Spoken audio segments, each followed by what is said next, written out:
got my notes. I'm looking here because I wrote it down because I didn't want to forget. So here, okay, yeah, like I said, I am. Oh, okay, I'm on. I should be on both. Cool, cool, cool. Yay! And that way you don't have to like see the double chin. All right, so everyone, I want to show you on my shirt really quick. I got this shirt. I think last year, no, it was 2 years.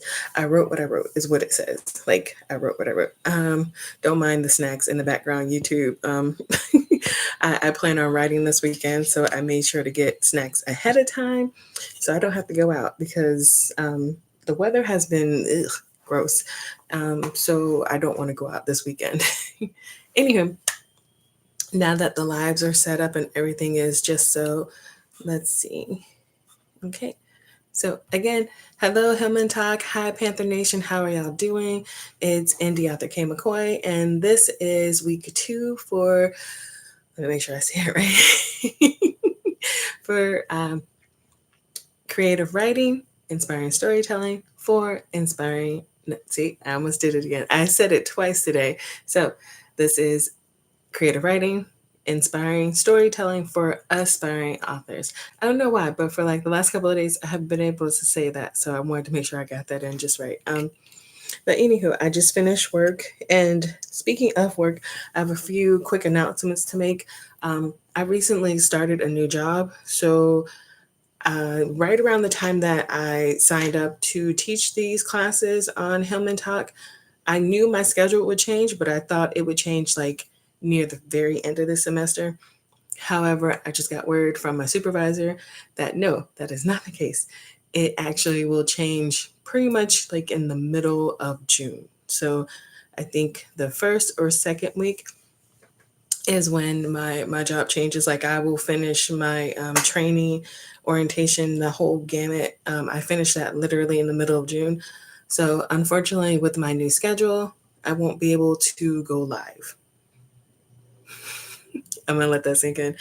I will not be able to go live. I will go ahead and when I can, I'm thinking of going live on Saturdays and then having office hours on Sundays. But because of my very hectic work schedule, that won't leave me a lot of time to rest. And honestly, if it's not writing or sleeping, I don't want to do it on the weekend. I'm gonna keep it 100. You and me here. We here. Okay. Um, so again, this is supposed to be fun, encouraging, and I want to continue giving you that. So I will go ahead and I'll continue recording snippets of each lesson and posting that here on YouTube. So that way you can get, a sense of what we're going to talk about each week. There's a couple of you that are enrolled, which is nice on the website. So thank you for that. I'll also go ahead and bring it to a vote on Hillmantok's website because again, that's only fair for those of you that are enrolled.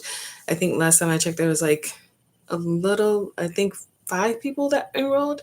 So if you are enrolled on the website and you're watching this recording after the fact, be sure to visit Hillmantok University's website. There, I will go ahead and I'll post in the announcements which time slots I am considering for the live. So again, quick recap.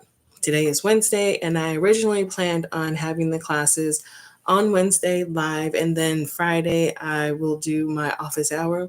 However, my work schedule has changed, so your girl has to mix that up again. I'm so sorry, but yeah, it either will be I will either go live on Friday, Saturday, and I think I'm going to keep the same time if I go live on Saturday. So it won't be that big of an adjustment. So yeah, I could either do Saturday from 6 to 7 and then office hour from 7 to 8. So that way I don't have to worry about going live on 2 days, just the one.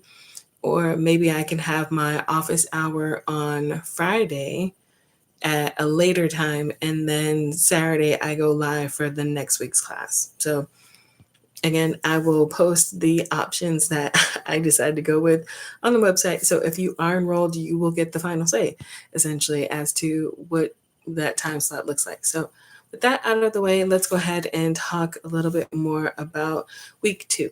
So if you haven't already, make sure to visit the YouTube playlist. There you will see weeks 1 and 2. Those snippets are already up. And so we talked about purpose in week 1 because that's important. I mean, I wrote what I wrote. It's kind of a thing. You want to know your purpose, or at least have a sense of your purpose, and be ready to analyze that and kind of be ready to adjust that as your writing grow, or as your writing changes. It has ebbs and flows, and that's totally fine.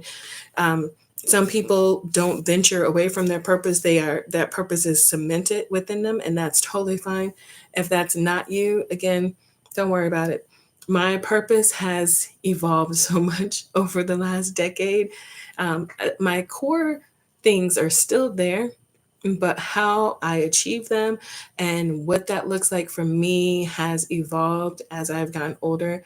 And that's the beauty in this whole thing. So, as far as your purpose, I want you to remember to ask yourself, what does success look like to you? Like, that is probably the first question that I always get around to whenever I do a consult with other authors or with anybody within the authorpreneurship, if you will. What does success look like to you? And that's a question that I implore that you ask yourself, if not twice a year, at least every other quarter.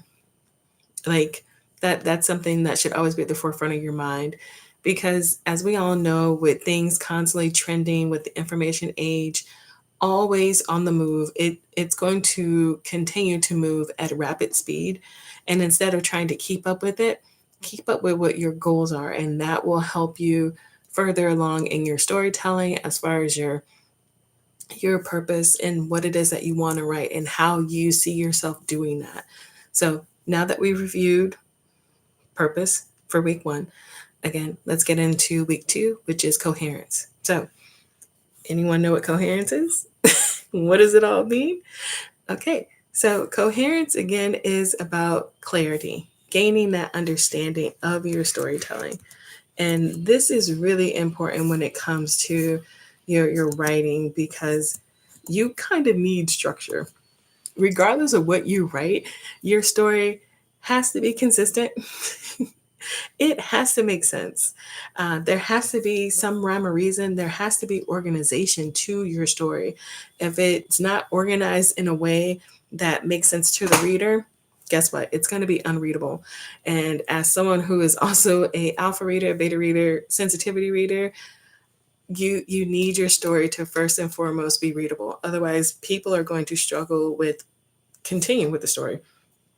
I legit just had this happen with a new author that I work with. And unfortunately, the storytelling was there when it was there, and it was in pockets. But overall, the story was not readable. And even though I wanted to root for these characters, I wanted to root for those small little moments, and I really wanted to root for the story. That's hard to do if the story is not, if it doesn't make sense. If it's not logical and it's hard to read, you don't have coherence. How do you get coherence? Start with your structure. Like, at this point, you've already had like maybe an outline. Again, not everyone outlines your story. That's totally fine if you don't. If you don't, your road, your journey towards this is going to look a little different.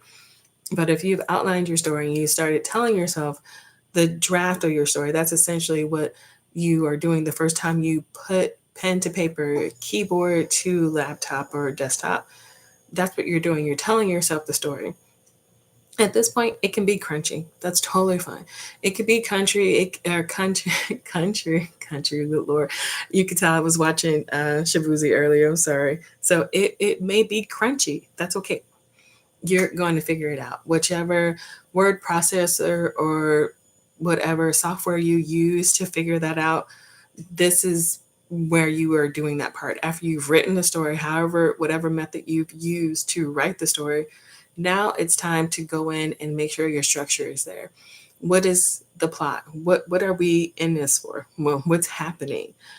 Who are the characters? Who are your main characters? Who are your day players? However you want to categorize the people or things in your story that you are illustrating in text. That we need to know.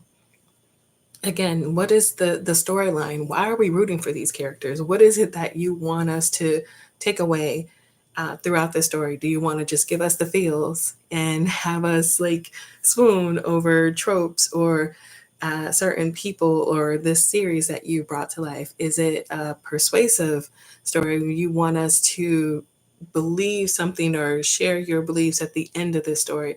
Are you trying to inform us of something? What is it that you are doing in the story? That is important. Again, that's part of your purpose, and your purpose is important because without knowing that, it's going to be real hard to make sure that your story logically makes sense.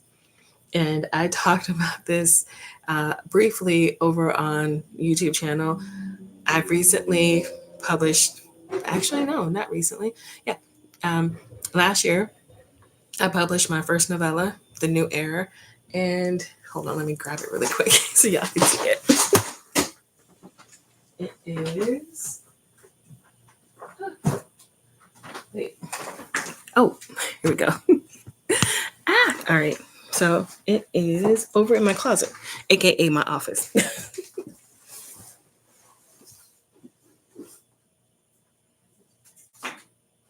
All right. Dun, dun, dun. And here it is. Okay, probably should have had that ready before I came on, but like I legit clocked out for work and made sure to come on here. So fix that. All right. So here, my very first novella, The New Era, and it's supernatural. Again, I'm a multi-genre author, so I write not all over the place, but I have a theme with my stories. I write about Black women. I write about Black fat women. I essentially love writing about women. And somehow that involves me writing across genres like paranormal, second chance, romance, horror, all of those things. But if you know me, you know my writing, then you know that, yes, I write about Black women. That's pretty much something that I go in, that's like my main, I wouldn't say main purpose, but it's at the forefront. It's at the very forefront. But essentially, in my stories, you're going to, did I see a Black woman on a cover? Like, it's not me, but it's me, you know? So, anywho, having said that, the United States government lied again. They convinced desperate citizens looking to escape the next monstrous wave of the never ending epidemic into signing up as part of a nationwide experiment that, if successful, would make their immune systems invincible to further viruses. Over the 500,000 Americans believed to have taken the virus, only thousands survived. But of those that have survived, they were in fact reborn, with a thirst for vengeance and blood. Any guesses as to what the story is about? Like, I told you it's a supernatural. Does that blurb sound like a supernatural? What is it about that blurb that makes you think, oh, okay, I kind of get this? Like, I think I know what this story's about. I told you it's a supernatural, but what keywords stand out to you from that story, that blurb that would tell you that this might be a supernatural? I have reborn, there's vengeance, blood. I mentioned vaccines. I also throw in monstrous because why not? Wave of never ending epidemic. I wanted to say pandemic, but I was advised against it. Again, we're going to talk about collaborations and feedback. Don't you worry your pretty little heads about it. It does come up quite a bit. So, oh, hey, I have a few people over on the clock app. So let's see. Do I have a flash goal? Um, I guess I could do a flash goal. Let's see. So 15 minutes. Oh, that's perfect because, so 15 minutes I might be able to hop off. So now I guess I'm doing a flash goal. If I get 3 roses within this live, then I've met my flash goal. I'm so sorry, y'all. Let me just tell y'all, like, when it comes to lives, I normally am in a group, which is probably ideal for me. I don't mind doing the lives, but when it comes to the gamification of the clock app, that's where I tend to check out. So, having said that, again, this is a supernatural, and this is clearly a novella. Any guesses as to why? Here's your first hint. This is a very short read. It is meant to be a day read. And I did that with the intent of not luring the reader into a series, but testing the waters if they were, because again, I'm an indie author. So that means I self publish all of my own stuff. I mean, I paid for this book cover. I paid for the ISBN on this bad boy. I did everything essentially on my own for the most part. Going forward, I pay for this. And so I wanted to test the waters to see if there was an audience for this particular story. Because, spoiler alert, there's more to these characters than what's in this story. And if you are someone who has read Vampires of Color, you know exactly what I'm talking about. I don't want to give too much away, but again, you can find Vampires of Color over on the Coffee app. Yeah, find them over there.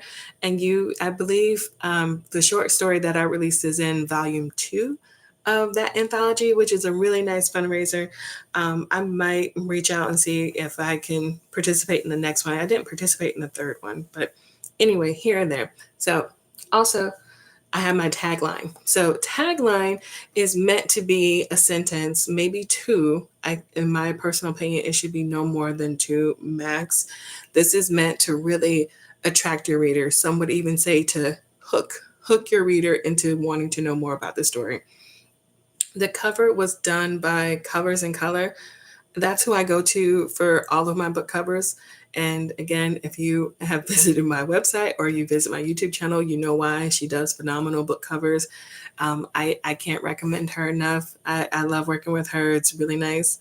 And also, I can find my aesthetic for all of my book covers over there. Anywho, um, another way you can really gain coherence within your story, make sure that your tagline, aka that sentence that you really sparks them before they read the blurb, you want to make sure that those also connect together, that they make sense. Because essentially that's what you're doing. We're not supposed to judge a book by their cover, but a lot of y'all do, myself included. I do as well, so don't hold me to it. And because your book cover should also tell a story. So again, when we're talking about coherence, that plays a role in it too. So this is the stage for after you've written a story. But now that we talked about this book cover, the basically, yeah, at the most part, like you can see what's on this book cover, and hopefully what I've written will convey that, because otherwise I'm disconnected somewhere. So on to what's inside the book cover. Again, you have your, oh, I have my bookmarks. Oh yeah, that's right, I have bookmarks too. So and again, I made sure by any means necessary, so like you know that these vampires are not very nice. And another way to make sure that your story is coherent, I typically do this, and I'll tell you why. um, at the beginning of this story, I tried something a little different here. Well, there's a dedication. Oh, I'll read it in the next one. So here, because this is a short story and I need your attention quick, fast, and in a hurry, I went ahead and I put in the first 3 paragraphs, and I started them off with this. So it says the last test. And because test is one of those words that has multiple meanings, I made sure to follow up with, again, you can consider it a tagline because it is just one quick line that's meant to like seize your attention in the best way possible. I also put in, like I said, the paragraphs as well as each character that paragraph is focused on. So when you are working on making sure that your story is coherent, you need to make sure people know who the main characters are. I do that straight away because again, this is a novella. I don't have a lot of time because it's a short story. And a typical rule of thumb is you want your readers to be invested in your story no later than chapter 2. At that point, they're avid readers and they're going to probably push themselves to see it through. Sidebar with a side of mac and cheese. I don't want you to push through my story. If it's not for you, you can DNF it. It's okay. You ain't gonna hurt my feelings. I'm not in the room with you. The call is not coming from within inside the house. You can put it aside. It's not for you. It's totally fine. I know people have hot takes on that, but yeah, life is too short to be reading stories you don't like. Don't do that to yourself. It's okay. So like I said, here the last test, I added like another quick tagline because I really want the readers to get a sense of what the story is about before they get in. And then for the most part, again, you have the first chapter. You can tell I published this through D2D, draft to digital, just because of the formatting. So here we have the name of the chapter and then the character. And another way you can grab a reader's attention, start not necessarily at the beginning of the story, but I would say start right before the action picks up. So a lot of times, authors, you want to give your readers all the information straight away about your characters, about what it is that they're going through. When you're doing that in a story, it can kind of come across as though you're just dropping information on them. You're not giving them time to process.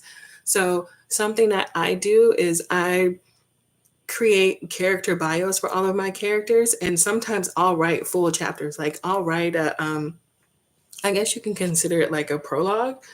I don't put that in the beginning of the story. That's me warming up to the action. And then right before the action kicks off, that's usually what I put in the first chapter. And that is one of my top secrets. I've done that for every story I've published so far. So I have a couple of chapters. I mean, most people would say they're kind of like flatline. They're really just in the middle. And then right before that uptick, that's what I put in the beginning of my story because that's what I want to capture your attention. And again, you have to consider the setting, the characters, the plot, what scene you start off with, and keeping in mind why that scene is important. Because if it's not important to you, why would it be important to the reader? And formatting, again, you want to keep that in mind as well with your story, because if the formatting is all over the place, if everything is in bold or it's in like some strange font that maybe people don't know, like here you can see why I do like scene breaks. They're not all over the place. I had to learn this the hard way because I was a stickler for putting really pretty, quote unquote, pretty like scene breaks throughout my stories.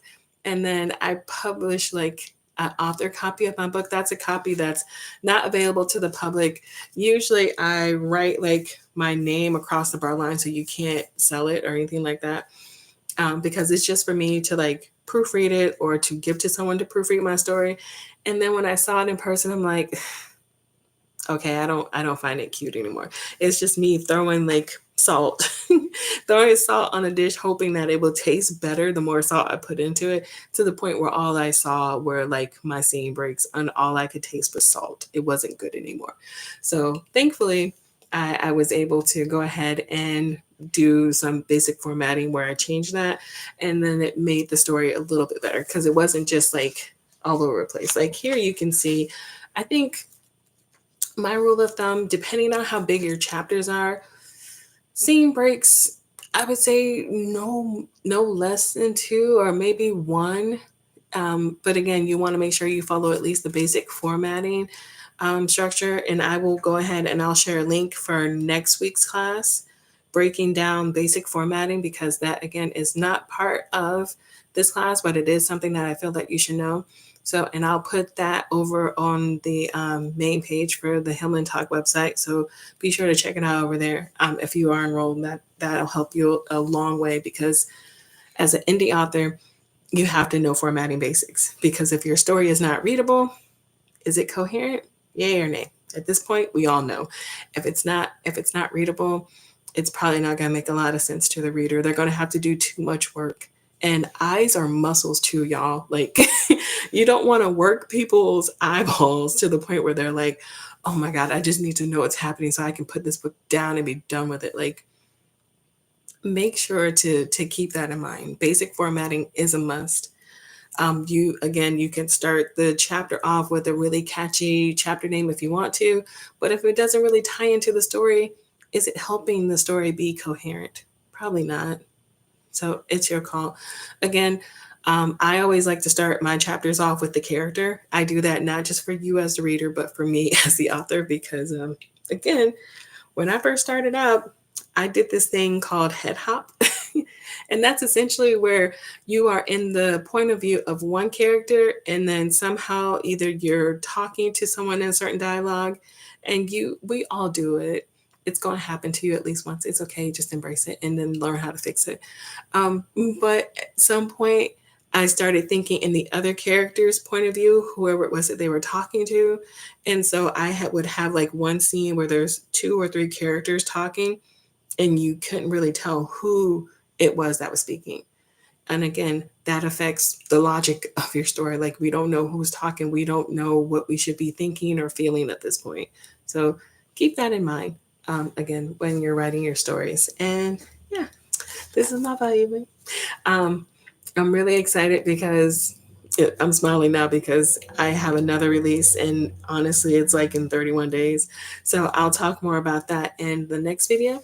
And I think that is it for today. So, yeah, if you have any questions about coherence and why it's important, please visit the Hillmantok website. Make sure to leave a comment. And again, I'll post in the announcements. I'll share some basic formatting rules because they are rules. You don't just get to make them up as you go. This part is going to be hard. I know it is, but formatting is a must. It's not included really in this class, so this would be considered like bonus content for you.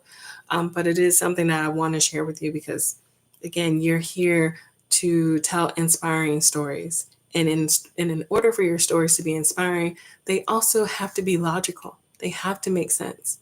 So these are a few tips, a few tricks that I've learned over the years on how to tell really good stories. Have your purpose and make sure that it's logical, or in this case, make sure that their coherence is there.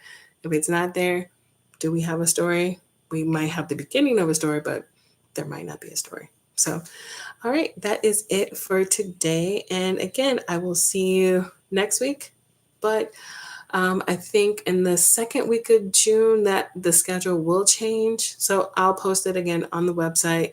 Those of you that have enrolled, you will get the final say as to when I will go live, because the second week of June, I will no longer be able to go live on Wednesdays.